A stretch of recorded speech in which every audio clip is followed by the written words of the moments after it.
마태복음 13장 44절입니다. 신약성경 22페이지에 있는 말씀입니다. 마태복음 13장 44절. 오늘 성경을 가져오지 않으신 성도님은 앞에 화면을 보시면 우리 말씀이 띄어질 것입니다. 우리 보시고 우리 한 목소리로 우리 성경 구절을 한번 같이 읽어보겠습니다. 시작. 천국은 마치 밭에 감추인 보화와 같으니 사람이 이를 발견한 후 숨겨두고 기뻐하며 돌아가서 자기의 소유를 다 팔아 그 밭을 사느니라. 아멘. 저는 우리 사랑 담은 교회 담임 목사 이근주 목사입니다. 저는 이제 우리 사랑 담은 교회가 4년을 넘어서 한 4년 2개월 정도 이 중산지구에 이 교회가 시작됐어요. 처음에 한 20여 명, 30명 안 되는 숫자로 참 아담하게 시작했는데 이렇게 지역 주민들과 또 이웃들이 많이 모이기 시작했고, 이제는 저 뒤에서는 좀 약간 시끄럽죠. 우리 아이들이 뒤에서 예배하고 있습니다.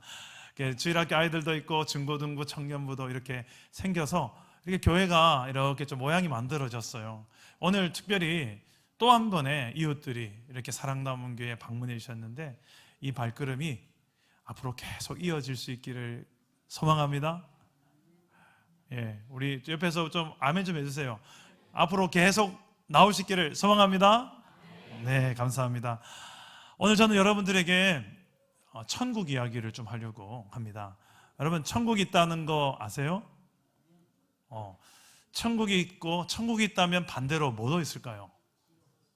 지옥도 있죠. 성경이 그걸 말하더라고요. 근데 문제는 이걸 믿는 사람이 있고 믿지 않는 사람이 있습니다.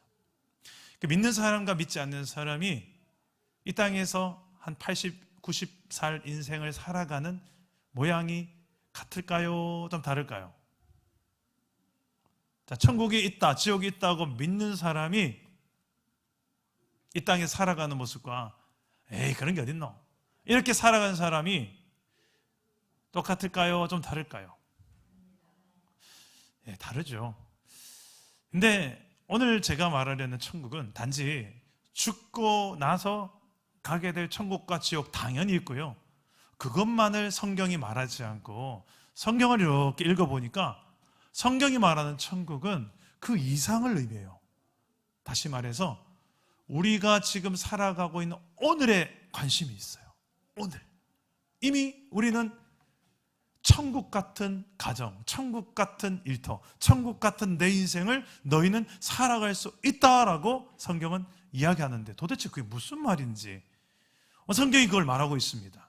그래서 이 천국을 제대로 발견한 사람들은 어떤 일이 벌어지는가? 오늘 방금 읽었던 성경 구절에 보니까 집 팔고 땅 팔고 냉장고 팔아 이것을 사려고 안달이 나게 된다는 거예요. 아까 우리 여러분 노래 불렀던 것처럼 천국이 진짜 존재한다면, 성경이 말하는 천국이 존재한다면 그걸 위해서라면 내 모든 소유를 다 팔아서라도 난 그걸 사야 되겠다, 이런 비유에 대한 말씀을 하고 있습니다.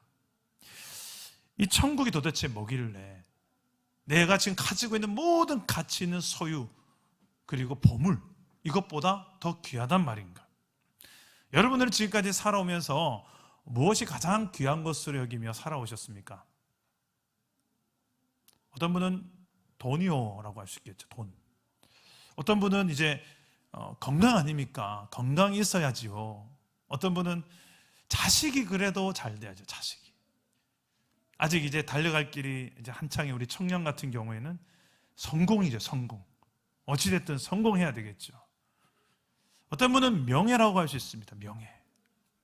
이런 것들을 보물로 여기고 가치로 여기고 살아가는 인생. 이런 것들이 우리가 다 필요하긴 해요. 돈도 필요하고 건강도 필요하고 가족도 필요하고, 예? 사람들에게 좋은 인정과 칭찬, 명예도 필요하고, 예? 좀 인조이하면서 좀 즐기며 살아가는 쾌락도, 즐기는 것도 필요하고 다 필요한 거예요. 근데 문제는 무엇이냐면 이 모든 게 다 유익하고 좋은 거지만 이게 내 인생의 모든 것을 다 바꿀 만큼 가치가 있는가? 이것만 얻는다면 내 모든 걸 다 버려도 될 만한 가치가 있느냐라는 질문 앞에 여러분들이 한번 대답을 해보셔야 될 것입니다.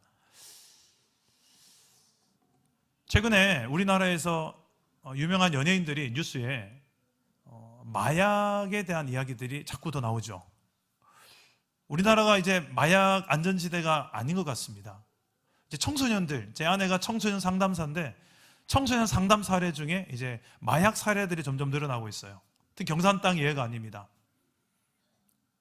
어머님이랑 저희 시대 때는 마약은 아주 저 멀리 있는 이야기였지 않습니까? 근데 너무 가까이 와 있어요, 마약이 지금. 그런데 놀라운 것은 마약은 주로 누가 하는가? 마약은 내 인생 이제 별 낙이 없다. 그냥 이렇게 즐기다가 그냥 가려면 가고 이런 사람들이 할 것 같은데 유명 연예인들, 돈도 많고 인기도 많고 가질 건 다 가진 연예인들이 마약을 해요. 재벌이 마약을 하고 자살을 해요. 돈 많고 다 가진 사람이 왜 저런 자살도 하고 마약도 하고 왜 저러나? 좀 더 행복한 질 높은 인생을 살지 못하고 돈이든지 명예든지 권력이든지 쾌락이든지 이걸 다 가진 사람이 과연 만족한가? 행복한가? 더 이상 내 인생 후회함 없다라고 말할 수 있는가? 그렇다면 왜 그렇게 자살하냐 이거예요. 왜 그런 또 마약에까지 가냐 이거예요. 뭔가가 아쉬운 게 있다는 말 아니겠습니까? 물론 지금 2부 예배에 오신 분 중에 이걸 다 가진 사람은 없는 것 같아 보여서 할 말은 없습니다만 설령 여러분들이 그 원하는 그걸 다 가졌다는들 과연 여러분이 만족할 수 있겠냐는 것입니다.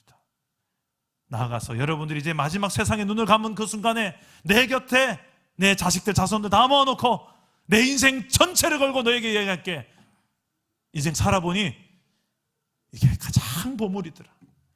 이렇게 사는 게 제일 좋은 거더라 라고 말할 수 있는 보물이 여러분들은 무엇이냐는 것입니다. 돈, 얘들아 돈 많이 벌어라 이렇게 말하고 싶습니까? 야 명예야 높아져야 돼 이겁니까? 힘을 가져야 돼 기득권 잡아 이거예요? 아니면 무엇입니까? 즐겨라 이거예요? 아니죠. 그래서 우리는 인생에 이런 수많은 질문들이 있어요. 어떻게 살까요? 내 인생 어떻게 사는 게 뒤돌았을 때 후회 없이 살았다라고 말할 수 있는 참으로 가치 있는 인생이요? 그런 인생으로 난 살았다고 말할 수 있을까요? 내 자식들 앞에, 자손들 앞에 부끄럽지 않은 인생으로 난 살았다고 말할 수 있을까요? 우리 인생의 수많은 질문들이 어디에서 해답을 찾을 수 있냐면 여기 있습니다. 성경에 있어요. 성경을 혹시 한번 읽어보셨습니까? 성경은 인간이 지은 책 같지만 하나님이 저자인 책입니다. 성경에는 인생의 교과서라고 하는 인생에 대한 모든 문제가 여기에 다 있고 인생의 모든 해답이 여기에 다 있어요. 그 성경에서 무엇을 말하냐면 한마디로 천국을 이야기해요. 천국을. 이 천국이 있다. 근데 이 천국이 실제로 존재하는데 죽고 나서 지옥 아니면 천국 둘 중에 하나를 선택해서 가는 천국 그것만 말하지 않고 네가 살아가는 지금의 네 가정과 네 일터와 네가 지금 개인적으로 살아가는 네 삶에 이 천국을 맛보며 경험하며 누리며 옆 사람에게 증거하며 살아갈 수 있다라고 성경은 이야기해요.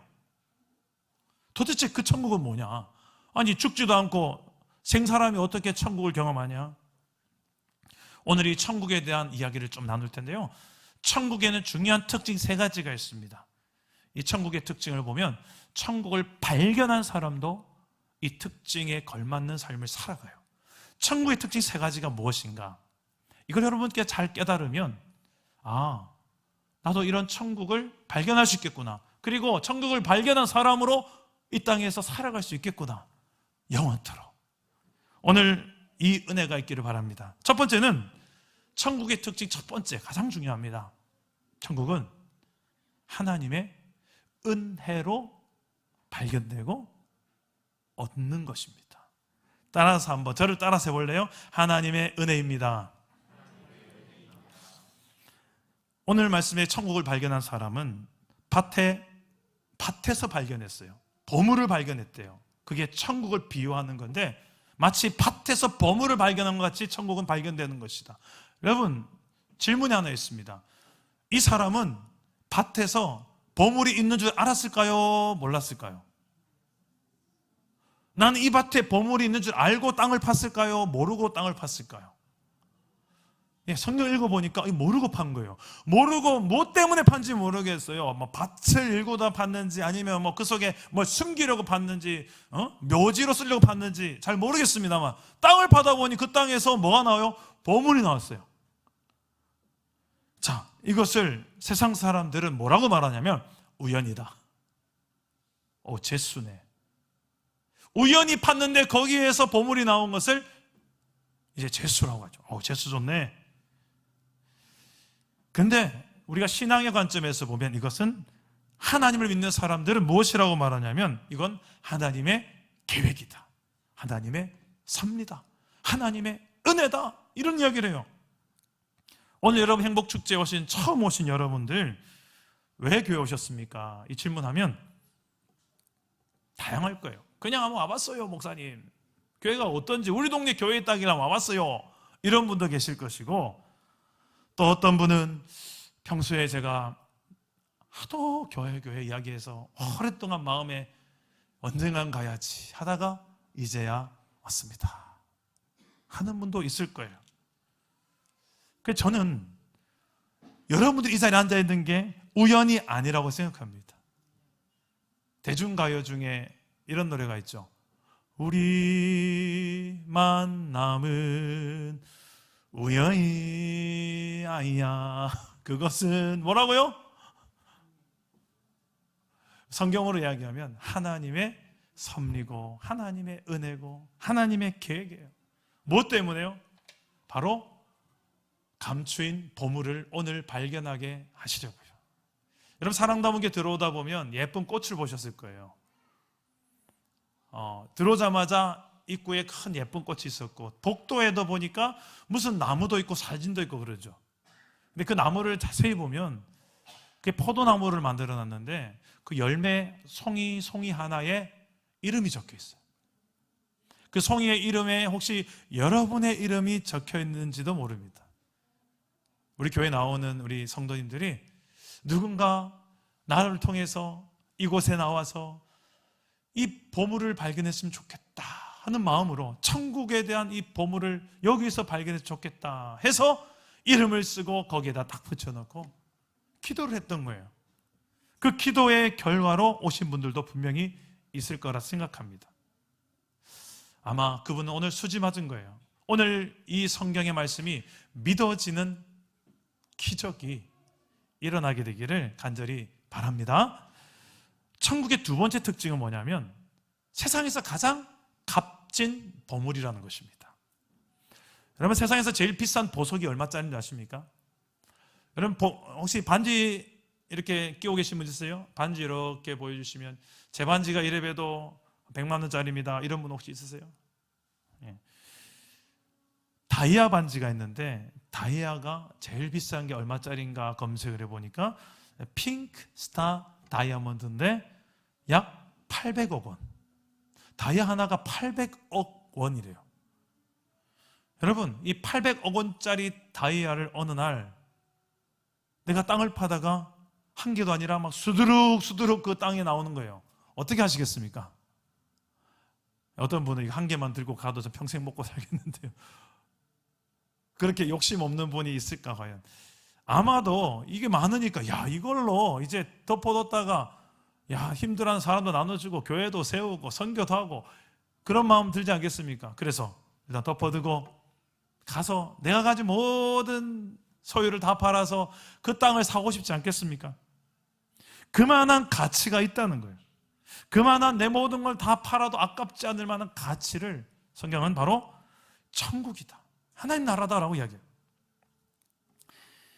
이 성경은 이 천국을 천국이라고 말하지 않고 더 정확한 의미를 세 번째로는 하나님의 나라라는 개념으로 이해하게 합니다. 여러분 천국과 하나님 나라가 비슷한 말 같지만 다른 말이에요. 영어로 하면 천국은 이제 하늘나라, heaven의 개념이고 하나님의 나라는 하나님이 통치하시는 나라로 Kingdom of God, 하나님이 통치하시는 하나님의 왕국이에요. 그래서 우리는 천국 가면 보통 하늘이라는 공간의 개념을 생각하게 되고, 그리고 하나님의 나라라고 하면 하나님이 통치하시는 왕국, 통치의 개념을 이해합니다. 그래서 성경은 무엇을 더 정확한 천국의 의미로 이야기하냐면 이 하나님의 나라예요. 정확한 천국의 의미는 하나님의 나라예요. 다시 말해서 공간의 개념이기보다는 통치의 개념이에요. 하나님이 다스리시는 개념이에요. 어디든, 죽고 나서든 죽기 전이든 우리의 삶의 모든 영역에서 하나님이 통치하시는 그곳이 하나님의 나라가 된다는 것입니다. 그것은 단지 그래서 다시 보면 죽고 나서 가게 되는 저 천국의 개념만이 아니라 이미 살아서도 우리는 그 천국을 이 땅에서부터 하나님이 통치하시는 그것을 내가 받고 살기만 한다면 내 가정이 천국 같은 가정이 되고 내 일터가 천국 같은 일터가 되며 내 개인의 삶도 천국 같은 인생이 되어진다는 것입니다. 이게 바로 성경이 말하는 하나님 나라 개념이에요. 혹시 여러분 성경을 읽어보셨으면 성경을 제일 먼저 펴면 무슨 이야기가 나올까요? 성경에는 제일 첫 장을 딱 펴면 뭐부터 나오냐면 태초에 하나님이 천지를 창조하시니라. 이 모든 우주 만물을 누가 만들었다라고 성경은 이야기하냐면 하나님이 만드셨다. 근데 그 처음에 만든 하나님 그 세상이 바로 하나님의 나라의 좋은 모형이었어요. 그게 천국의 개념이고요. 그게 하나님 나라예요. 근데 문제는 이 하나님 나라를 우리 인간들에게 주려고 만들었는데 인간이 그 하나님의 나라를 제대로 누리고 살기만 하면 되는데 그 하나님 나라에서 쫓겨나요. 에덴이라는 곳에서 쫓겨납니다. 왜 쫓겨났는지 혹시 아십니까? 오늘 처음 오신 분 중에 혹시 이 사실을 아는 분이 계신지 모르겠습니다. 왜 우리가 처음에 하나님 만드신 에덴 동산에서 그 아름다운 곳에서 모든 게 다 있는 그곳에서 살면 좋은데 왜 쫓겨났을까? 인간의 범죄한 죄 때문입니다. 우리의 죄 때문이에요. 우리의 죄로 인하여서 하나님은 이제 더 이상 하나님의 나라에는 없어야 될 것이 딱 하나 있는데 그건 죄였습니다. 그 죄는 무엇인가? 죄는 크게 이 세 가지로 나눠보시는데요. 나무로 생각하면 좋습니다. 나무에 열매가 있고 줄기가 있고 뿌리가 있듯이 열매는 드러나는 죄예요. 이런 말로 저지르는 죄, 행동으로 저지르는 죄. 여러분, 저희 교회에 경찰이 한 분 계십니다. 경찰에게 제가 물었어요. 파출소에 오시는 분 중에 혹시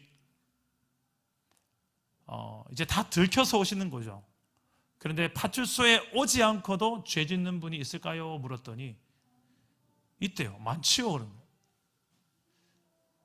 더 많죠. 들켜서 벌금 내고 경찰서에 오는 분 말고 안 들켜서 짓는 죄인들이 훨씬 많죠. 그분들도 죄인입니까? 아닙니까? 다 죄인이죠. 안 들켰다 뿐이지 죄인이죠. 그런데 행동의 죄도 있고 말의 죄도 있지만 사기치는 것도 죄고 있고 여러 죄가 있지만 더 심각한 죄는 예수님은 우리의 마음에 짓는 죄를 이야기합니다. 우리의 마음 속에 생각으로 짓는 죄도 다 죄다. 그 죄 때문에 너희가 하나님 나라를 누릴 수 없다라고 이야기합니다. 가장 본질적인 죄는 무엇인가? 그 뿌리입니다. 뿌리. 행동의 죄, 마음의 죄, 더 뿌리로 가보니까 무엇이 나오냐면 나 중심성이라는 게 있어요. 나 중심성. 이건 그냥 이기적인 것이 아니고요. 나밖에 모르는 인생 그런 의미가 아니고 하나님을 대적하고 하나님을 무시하고 하나님이 계셔야 될 그 자리를 내가 차지하고 하나님 없이 살아가는 나 중심으로 살아가는 상태를 말합니다. 그래서 에덴 동산에도 처음에는 하나님이 이렇게 거니시면서 아담아, 하와야, 나랑 같이 데이트하자. 뭐 먹고 싶니? 다 줄게. 이게 에덴 동산이에요. 부족할 게 없는 것이 에덴 동산이었어요. 그런데 동산이 가장 중앙에 선악과를 딱 심어놓고 이것만 먹지 마라. 이걸 먹으면 네가 정령 죽을 것이다. 그런데 아담과 하와는 이걸 먹습니다. 왜? 이것을 유혹한 존재가 있었기 때문입니다. 바로 사탄인데, 뱀의 모양으로 나타난 사탄이 이걸 먹으면 네가 하나님처럼 될 거야, 네가 하나님처럼 될까 봐 못 먹게 하시는 거야.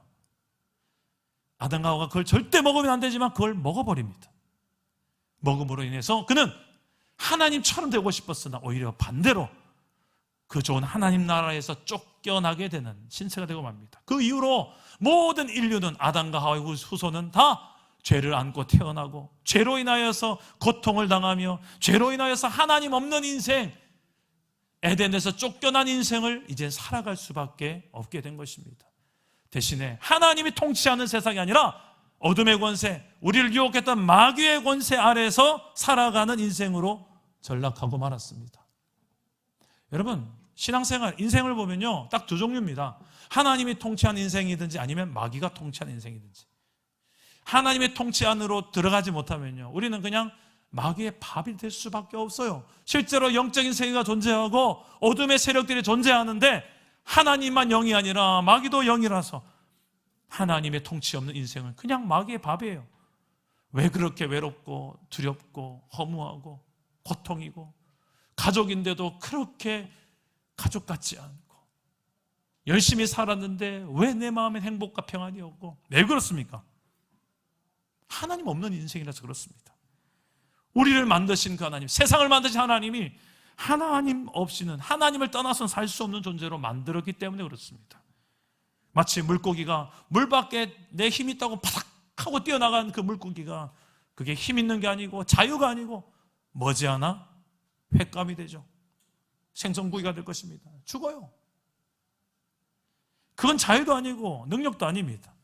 근데 그렇게 힘을 바닥바닥 주고 사는 인생이 바로 아직 하나님 안으로, 하나님 통치 안에 돌아오지 못한 인생들입니다. 예수님께서는 이것을 비유로 이야기하셨는데 이렇게 이야기하셨어요. 아버지가 있었고 두 아들이 있었어요. 막내 아들이 어느 날 좀 철이 없었나 봐요. 아버지, 저 이제 독립할랍니다. 제 유산을 떼주세요. 저 집 나갈랍니다. 그러는 거예요. 아버지가 아직 봤을 때는 이 막내 아들이 철이 없어요. 분명히 재산 줘봤자 100%, 200% 다 이제 허비하고 탕진하고 망가질 게 뻔한데 달라고 합니다. 여러분, 우리 자식이 그럴 때가 있습니까? 없습니까? 있죠. 그때 부모가 줘야 돼요? 주지 말아야 돼요?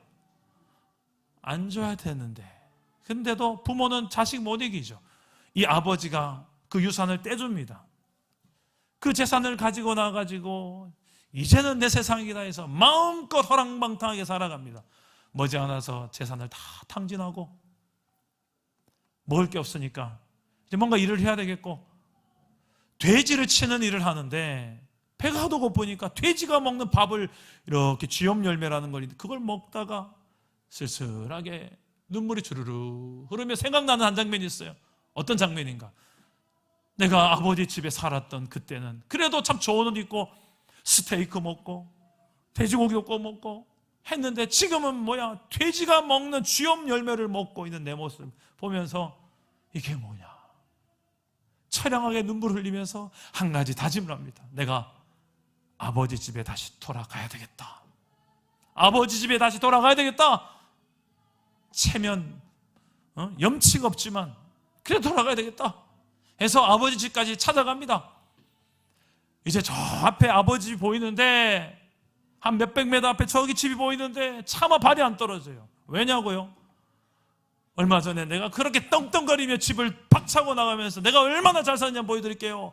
나갔는데 이 모양이 뭐냐? 내가 차마 염치가 없어서 못 따라가겠다.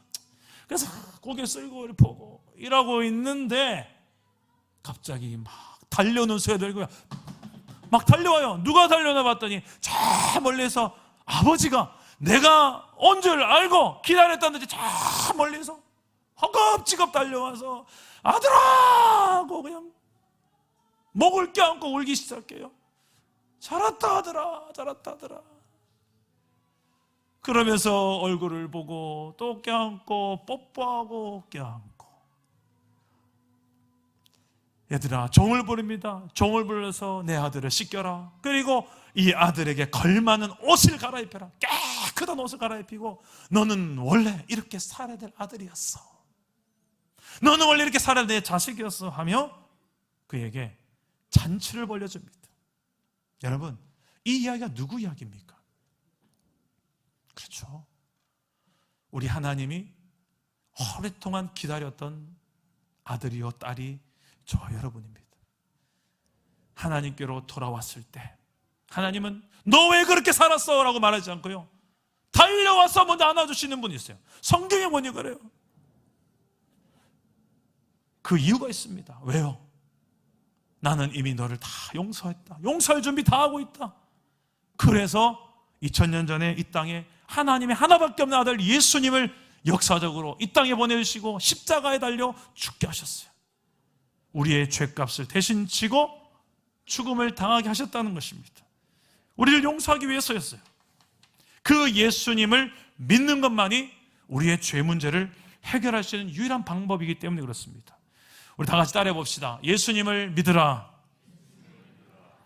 자, 예수님을 믿는다는 것은 무엇일까요? 로마서 3장에 이렇게 말합니다. 우리 한번 다 같이 한번 로마서 3장을 한번 읽어보겠습니다. 시작. 모든 사람이 죄를 범하였음에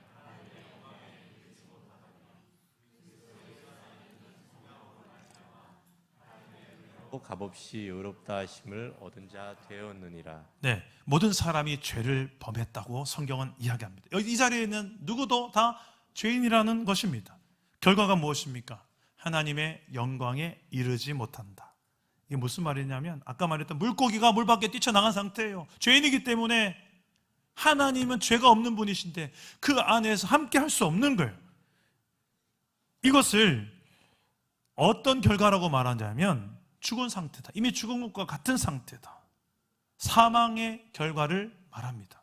자, 우리 로마서 6장 23절 말씀을 한번 보겠습니다. 로마서 6장 23절입니다. 시작. 죄의 대가는 죽음이지만 하나님께서 보여주시는 우리 주 예수 그리스도 안에 있는 영원한 생명입니다. 죄의 대가는 무엇이라고요? 죽음이다. 죽는다는 게 단지 육체적으로 죽는 것만 말한 게 아니고요, 죽음은 세 가지가 있습니다. 우리가 죽을 때 수명이 다 돼 죽고 사고 나서 죽고 병들어 죽죠. 그것은 영혼과 육체가 분리되는 것이 1차적 죽음이에요. 육체적 죽음이고 2차적 죽음은 무엇인가? 하나님과 내가 단절되는 것입니다. 영적 죽음이라고 합니다. 하나님 없는 인생을 사는 상태를 말합니다. 세 번째 죽음이 있어요. 가장 치명적 죽음인데 이것은 영원한 죽음입니다. 지옥을 말합니다. 다시 회복 불능입니다. 그 단계에 이르기 전까지 우리는 빨리 이 죄 문제를 해결해야만 영원한 죽음에 이르지 않는 존재라고 성경은 이야기를 하고 있다는 것입니다. 여러분, 이 죄 문제를 해결해 보려고 많은 이 땅의 사람들이 시도를 했지만 인간 편에서는 다 실패했습니다. 불교계에서 가장 전설 같은 인물이 누군지 아십니까? 과거에 성철 스님 혹시 아십니까? 성철 스님. 그분이 정말 진짜 백이 불교 신자였어요. 근데 모든 불교인들이 존경했던 스님이었습니다.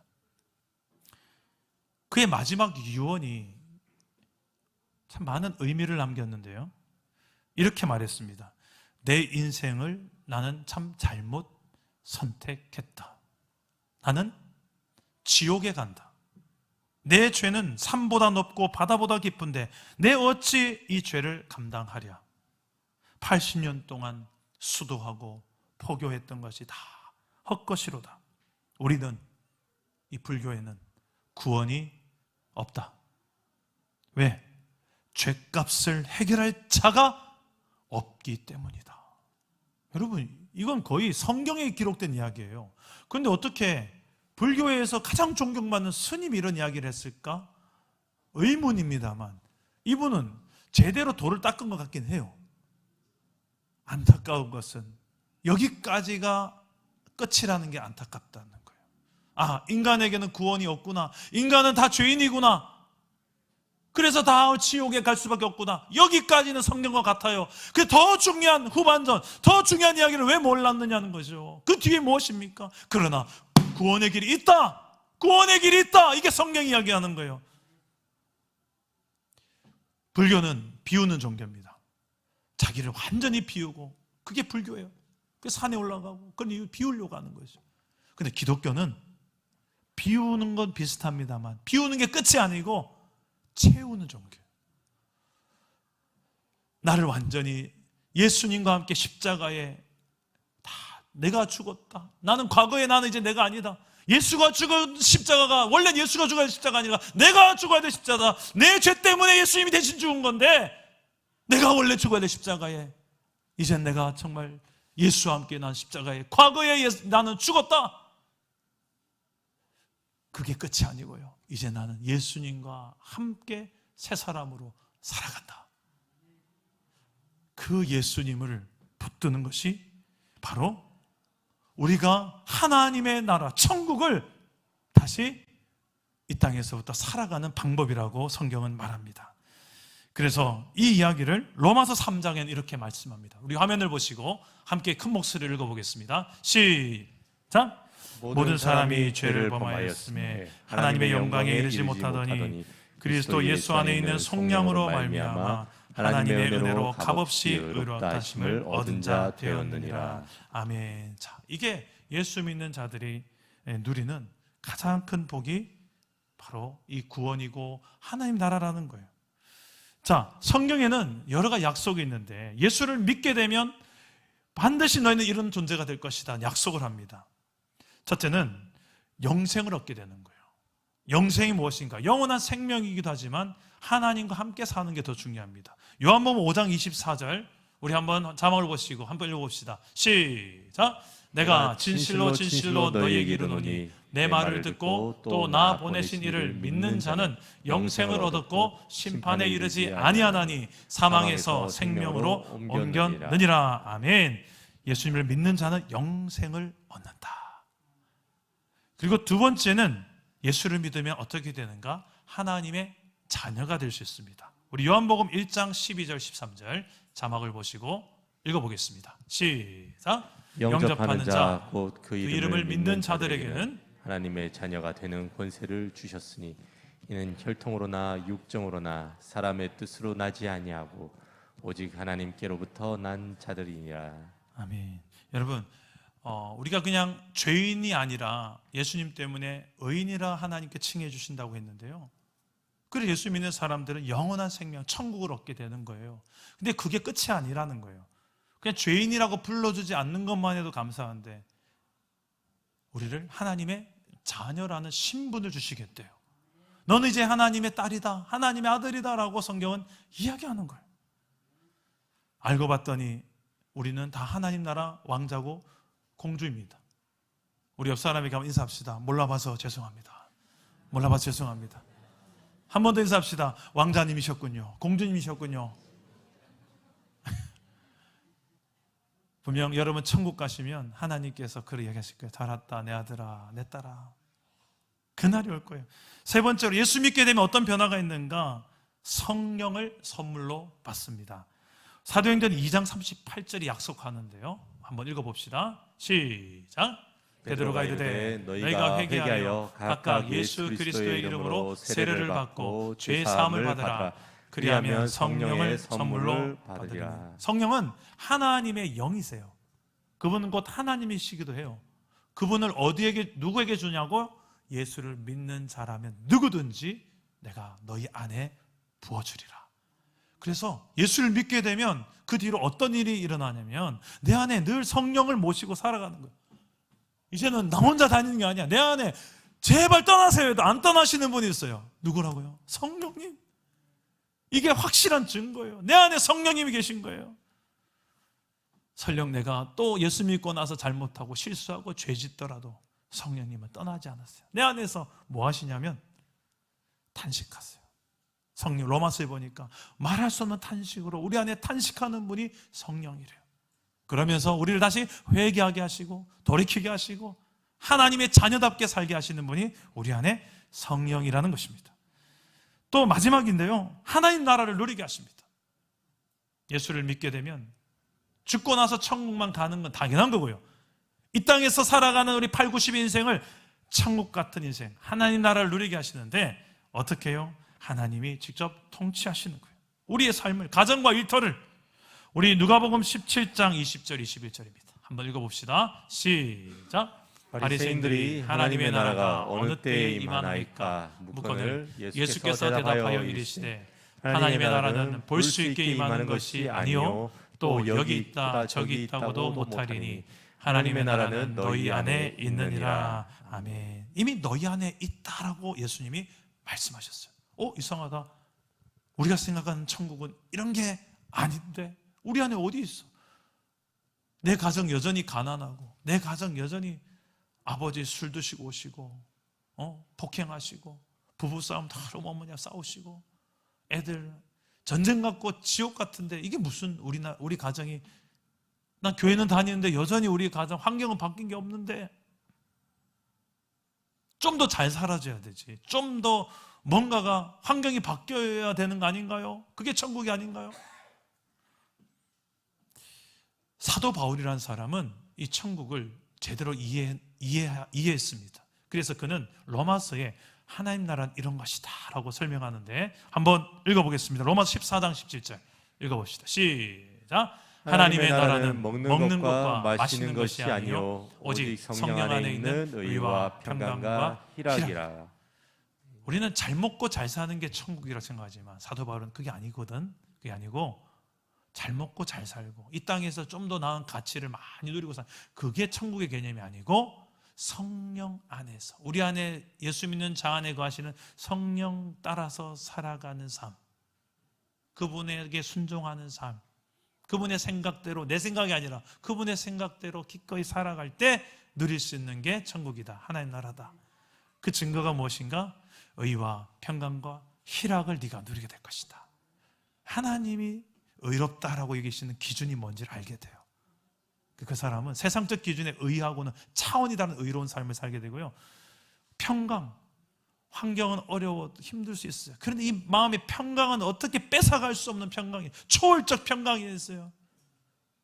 그 평강을 주시고요. 또 희락은 나 혼자 즐기는 쾌락을 이제 넘어가요. 상대방이 나 때문에 기쁜 게 즐거운 거예요. 이걸 희락이라고 합니다. 내가 예수 믿으니까 나 때문에 내 주변 사람들이 막 행복해져요. 그걸 보면서 난 더 행복해져요. 이게 예수 믿는 사람들의 누리는 희락입니다. 하나님이 나를 통치하시니까 처음에 환경이 바뀔 줄 알았는데 환경이 안 바뀌어요. 왜 그렇죠? 알고 봤더니 환경을 바꾸는 게 하나의 방법이 아니라 나를 바꿔서 나를 통해 환경이 바뀌게 하시더라고요. 이게 하나님이 일하시는 통치의 방법입니다. 저도 예수 믿기 전에는, 제대로 믿기 전에는 참 세상적으로 너무 루저였어요. 패배자였고 제가 봐도 제가 별로 소망이 없는 인생이었습니다. 예수를 제대로 경험하고 나니까 말이 바뀌고 성품이 바뀌고 돈에 대한 개념이 바뀌고 건강이 바뀌고 역량 개발이 바뀌어요. 더 사랑하게 되고 더 온유하게 되고 친절하게 되고 성실하게 되고 불평분만이 사라지고 폭력과 분노와 결핍과 상처가 사라져요. 해결돼요. 하나님이 통치하시니까 내가 바뀌는 거예요. 내가. 건강도 이 몸이 내게 아니구나 알게 돼요. 성경이 그렇게 말하거든요. 네 몸은 하나님이 거하시는 성전이다. 그래서 이 성전을 참 성전답게 가꾸기 시작해요. 그 건강해질 수밖에 없죠. 돈도 마찬가지입니다. 내가 주인 되고 돈이 주인 된 인생을 사니까 늘 돈에 지배받는 인생. 많으면 해볼래, 없으면, 그런 인생이 아니라 돈을 지배하고 살아요. 쓸 때 쓸 줄 알고, 저축할 때 저축할 줄 알고, 투자할 때 투자할 줄 알고, 나눌 때 나눌 줄 알아요. 돈이 주인이 아니라 내가 주인 된 인생을 살게 돼요.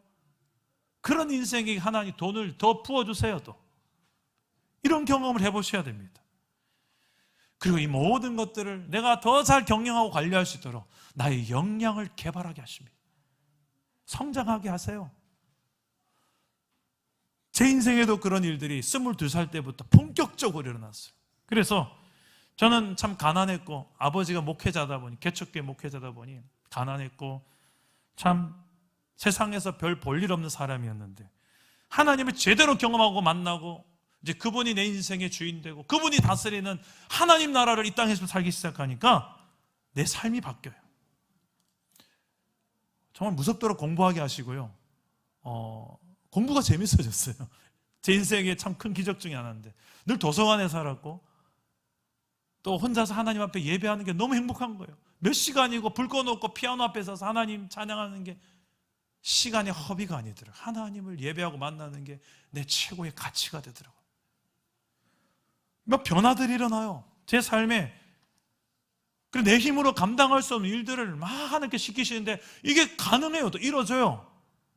수백 명, 수천 명들의 청소년들을 저에게 맡겼어요. 그 청소년 사역을 오랫동안 10년 동안 했어요. 공부를 제가 그렇게 잘했던 사람도 아니었는데 대학교를 2개, 석사과정, 박사과정, 공부도 얼마나 하게 하시고 너무 재밌는 거예요, 공부가. 그러니까 내 인생의 목적을 깨닫고 내 인생의 능력, 원동력이 달라지니까 세상의 가치와 개념과 방법이 확 바뀌더라는 거예요. 더 이상 돈에 지배받지도 않고 세상의 성공에 지배받지 않고 세상의 힘의 원리에도 지배받지 않는 하나님에게만 지배받는 인생을 살고 나니까 내 인생의 진정한 만족과 행복과 의미를 발견하게 되었습니다. 물론 지금 인생을 이제 중반전 이상 많이 살아오신 분들이 많이 계실 텐데, 목사님요, 인지요, 지금 제가 정신 똑바로 차린다고 해서 세상이, 내 삶이 바뀌겠습니다. 이제 그냥 적당히 살라다 천국이나 갈랍니다. 여러분, 모세도 80살에 하나님 부르셨어요. 80 돼서야 제대로 된, 하나님이 통치하는 제대로 된 인생을 경험하며 누리며 살았어요. 사랑남은 교회도 보니 연세가 좀 있는 분들이 꽤 있습니다. 교회 와서 늘 새벽을 깨워 기도하시고요, 또 주보도 접으시고요, 또 전도하러 나가시고요.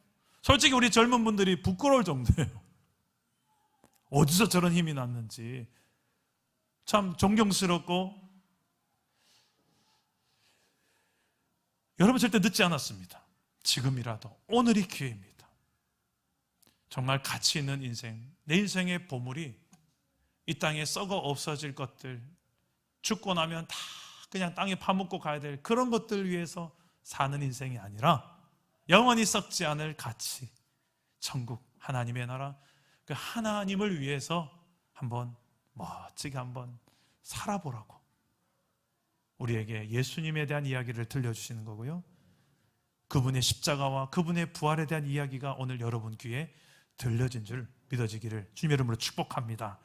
그 예수님을 믿음으로 죄 사함 받고 성령을 선물 받고 하나님의 자녀의 권세를 누리면서 이 땅에서 하나님이 통치하시는 나라를 살고 돈, 명예, 권력, 쾌락, 이 모든 걸 정복하고 다스리면서 하나님의 자녀다운 당당한 삶을 살아내는 저와 여러분 복된 인생 되기를 주 예수 이름으로 축복합니다.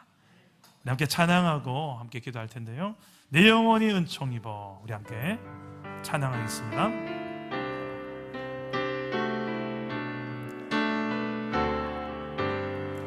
내 영혼이 은총 입어 중한 죄짐 벗고 보니 슬픔 많은 이 세상도 천국으로 와도다.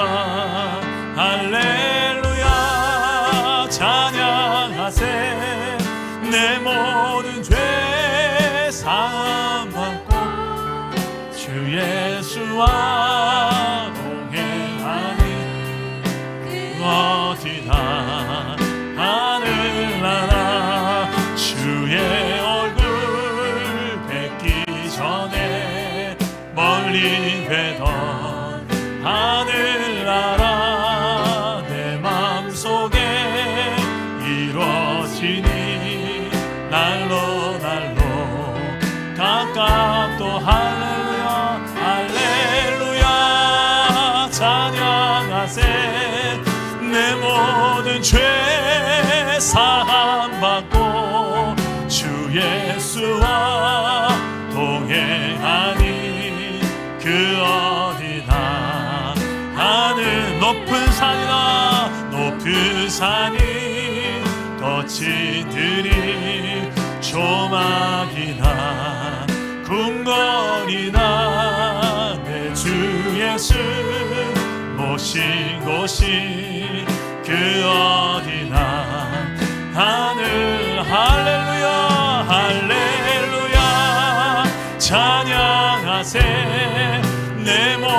모든 죄 사함 받고 주 예수와 동행하니 그 어디나 하늘 할렐루야 할렐루야 찬양하세 내 모든 죄 사함 받고 주 예수와 동행하니 그 어디나 하늘나라. 여러분 이렇게 마음에 손을 얹고 한번 제가 기도하겠습니다. 마음에 이렇게 손을 한번 얹어주시겠습니까? 하나님 아버지, 저는 죄인입니다. 보이는 열매로서도 많은 죄를 지은 죄인이고 참 보이지 않는 영역 내 마음속에도 참 많은 악한 생각을 했던 죄인입니다. 보지 말아야 될 것들을 즐겨보았고 말하지 말아야 할 것을 즐겨 말했으며 행동하지 말아야 될 행동도 참 많이 했습니다. 겉으로는 참 선한 척 착한 척해도 이 속으로 얼마나 많은 나쁜 생각을 했는지, 무엇보다 하나님을 무시하고 하나님 없는 나 중심적으로 살았던 교만한 죄인입니다. 이런 나에게 참 보물 되시는 예수님을 발견하게 하시니 감사합니다. 하나님의 나라가 실제 존재한다는 것을 알게 하시니 감사합니다. 이 참된 보물을 보물로 여길 수 있는 믿음을 주옵소서. 예수님의 십자가에서 죽으심이 나의 모든 죄를 대신해서 죽어주셨음을 믿게 하여 주옵소서. 주여, 우리를 용서하여 주옵소서. 이제부터는 내가 더 이상 내 인생의 주인 노릇하는 것이 아니라 나를 창조하신 나의 주인 하나님이 주인된 인생이 되게 하여 주옵소서. 하나님이 주인 되셔서 나를 통치하시고 나를 다스려 주옵소서. 내 안에 성령으로 충만하게 나를 다스려 주옵소서. 그리하여 이젠 더 이상 죄를 멀리하고 하나님만을 가까이 하며 살아가게 하여 주옵소서. 하나님 나라에 걸맞는 하나님 자녀로서의 합당한 삶을 살아가게 하여 주옵소서. 그리하여 내 삶에서부터 하나님 나라를 누리게 하여 주옵소서. 의와 평강과 희락을 누리게 하여 주옵소서. 영원토록 이 삶을 누리며 증거하며 살아가게 하여 주옵소서. 진정한 밭에 감춘 이 보물을 발견한 사람처럼 세상이 모르는 진정한 기쁨을 누리며 또 이것을 내 주변의 모든 소중한 사람들에게 전해주며 살아가는 복된 인생을 살아가도록 인도하여 주시옵소서. 우리를 너무 사랑하시는 예수님의 이름으로 기도드립니다. 아멘.